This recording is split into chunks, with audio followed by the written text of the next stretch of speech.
के ऐसे ऐसे भी भक्त हुए जिनको मानव शरीर नहीं मिला, फिर भी उन्होंने भगवान को पा लिया। ऐसा कौन सा भक्त हो गया? बोले एक आशित गिरवरो राजस त्रिकूट इति विश्रुतः।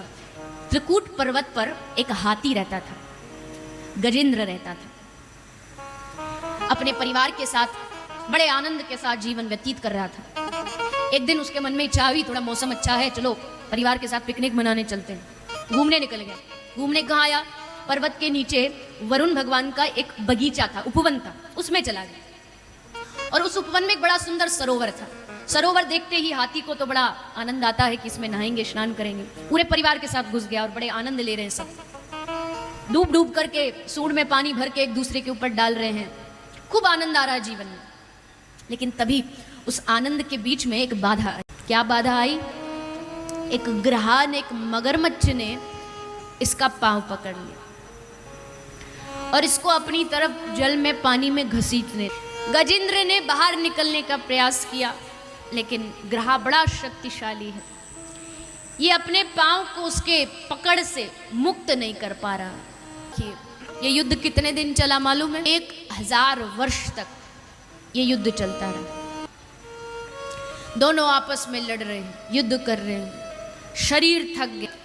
अब शरीर थका तो आशा की कि जिनको मैं साथ लाया था परिवार को, ये मेरी मदद करेंगे।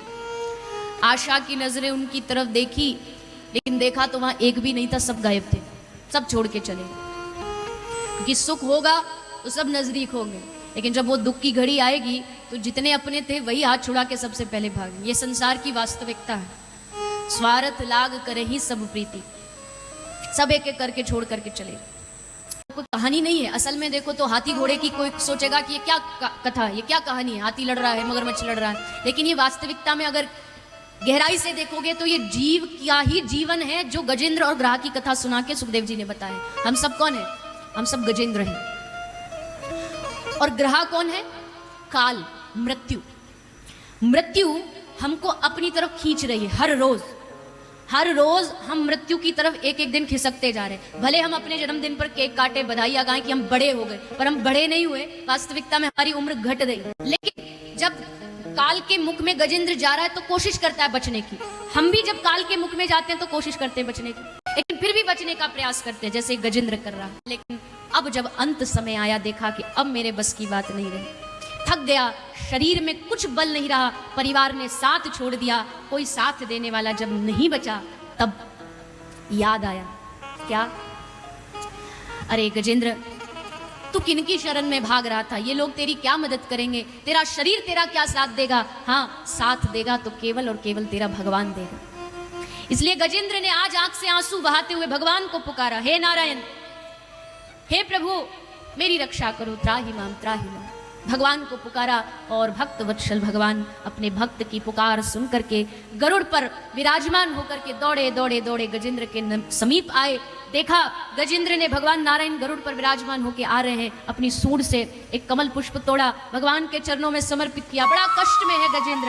भगवान ने दूर से देख लिया कि अब ये डूबने ही वाला है, कि तभी भगवान अपना गरुड़ भी छोड़ दिए और अपने गरुड़ से कूद करके नंगे पांव श्री ठाकुर जी दौड़े दौड़े भागे भागे आए।